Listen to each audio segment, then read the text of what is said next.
Pegasus വിഷയത്തിൽ പ്രതിപക്ഷ ആരോപണങ്ങൾ തള്ളി സുപ്രീം കോടതി. ദേശീയ സുരക്ഷയുടെ ഭാഗമായി ഒരു രാജ്യം ചാര സോഫ്റ്റ്വെയർ ഉപയോഗിക്കുന്നതിൽ തെറ്റില്ല. രാജ്യസുരക്ഷ ഉറപ്പാക്കുന്നതിനുള്ള നടപടികളെ തടയാനാകില്ല എന്നും സുപ്രീം കോടതി ചൂണ്ടിക്കാട്ടി. കേസ് ജൂലൈ 30 വീണ്ടും പരിഗണിക്കും. വിവരങ്ങളുമായി ജിഷ്ണു കൃഷ്ണൻ ചേരുന്നു. ജിഷ്ണു,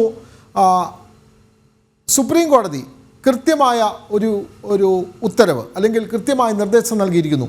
പെഗാസസ് വിഷയത്തിൽ പ്രതിപക്ഷ ആരോപണങ്ങൾ അത് ഉൾക്കൊള്ളാനാവില്ല, അത് സുപ്രീം കോടതി തള്ളിക്കളയുന്നു. പ്രത്യേകിച്ചും ദേശീയ സുരക്ഷയുടെ ഭാഗമായി ഒരു രാജ്യം ചാര സോഫ്റ്റ്വെയർ ഉപയോഗിക്കുന്നതിൽ യാതൊരു തെറ്റുമില്ല, അങ്ങനെ തന്നെയല്ലേ സുപ്രീം കോടതി ഇപ്പോൾ ഉത്തരവ് അല്ലെങ്കിൽ ചൂണ്ടിക്കാട്ടിയിട്ടുള്ളത്?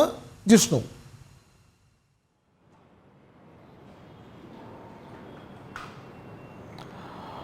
വിനോദ, സുപ്രീം കോടതിയുടെ ഭാഗത്തുനിന്ന് നിർണായകമായിട്ടുള്ള നിരീക്ഷണങ്ങളാണ് പെഗാസസ് കേസിൽ ഇന്ന് വാദം നടക്കവേ ഉണ്ടായിട്ടുള്ളത്. അതായത് ഈ പെഗാസസ് ഇസ്രായേലി ചാര സോഫ്റ്റ്വെയർ ഭാരതം വാങ്ങിയതിനെ വിമർശിച്ചുകൊണ്ടും അതിൽ ആരോപണങ്ങൾ ഉന്നയിച്ചുകൊണ്ടും വലിയ ബഹളവും പ്രതിഷേധവും രാജ്യത്ത് കോൺഗ്രസ് ഉൾപ്പെടെയുള്ള പ്രതിപക്ഷ പാർട്ടികൾ നടത്തിയിരുന്നു. നമുക്കറിയാം, മുൻപ് പാർലമെന്റ് സമ്മേളന കാലത്ത് ദിവസവും പെഗാസസ് വിഷയം ഉയർത്തിക്കൊണ്ട് പാർലമെന്റിന്റെ നടപടികൾ തുടർച്ചയായി തടസ്സപ്പെടുത്തുകയും മറ്റ് പരസ്യമായ പ്രതിഷേധങ്ങളും പ്രതിപക്ഷം നടത്തിയിട്ടുള്ളതാണ്. പ്രതിപക്ഷത്തിന്റെ ഈ വാദങ്ങളുടെയും ആരോപണങ്ങളുടെയും മുനയൊടിക്കുകയും ആ ആരോപണങ്ങൾക്ക് കനത്ത തിരിച്ചടിയുമാണ് ഇന്ന് സുപ്രീം കോടതിയിൽ ഈ കേസിന്റെ വാദം നടക്കവേ ഉണ്ടായിട്ടുള്ളത്. കാരണം ഹർജിക്കാർക്ക് വേണ്ടി പെഗാസസിനെ എതിർത്തുകൊണ്ട് പെഗാസസ് വാങ്ങിയിട്ടുണ്ട്, അത് ആ വിവരം ചോർത്തുന്നതിന് ഉപയോഗിച്ചു എന്ന് ആരോപിച്ചുകൊണ്ടുള്ള ഹർജിക്കാർക്ക് വേണ്ടി ഹാജരായിട്ടുള്ള അഭിഭാഷകൻ സുപ്രീം കോടതി ഇടപെട്ടുകൊണ്ട് ഈ പെഗാസസ് വാങ്ങിയിട്ടുണ്ടോ എന്ന് നേരിട്ട് പരിശോധിക്കണമെന്ന വാദം കോടതിയിൽ ഉന്നയിച്ചു. അതിന് പിറകെയാണ് ജസ്റ്റിസ് സൂര്യകാന്ത് അധ്യക്ഷനായിട്ടുള്ള ബെഞ്ച് അത്തരത്തിൽ ചാര സോഫ്റ്റ്വെയർ ഭാരതം വാങ്ങുകയും ഉപയോഗിക്കുകയും ചെയ്യുന്നതിൽ എന്താണ് തെറ്റ് എന്ന നിരീക്ഷണം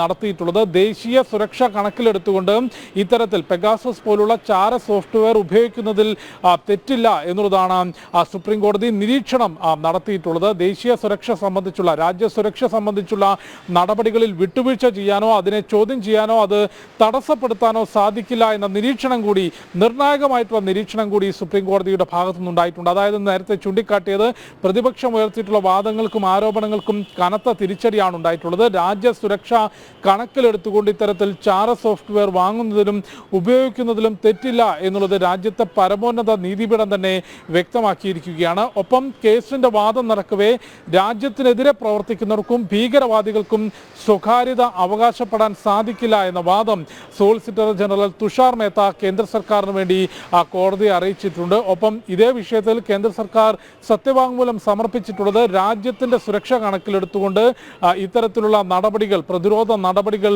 സ്വീകരിക്കുന്നത് സ്വാഭാവികമാണ് എന്നുള്ള ഒരു വിശദീകരണം നേരത്തെ കേന്ദ്ര സർക്കാർ സുപ്രീം കോടതിയിൽ നൽകുകയും ചെയ്തിരുന്നു.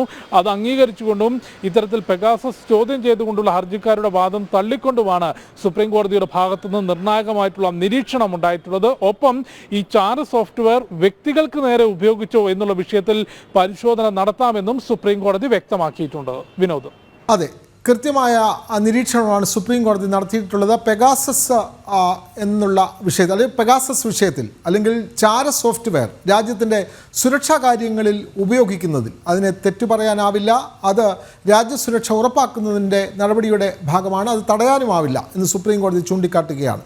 കൃത്യമായ നിരീക്ഷണമാണ് സുപ്രീം കോടതി നൽകിയിട്ടുള്ളത്. വിവരങ്ങൾ നൽകുകയായിരുന്നു ജിഷ്ണു കൃഷ്ണൻ.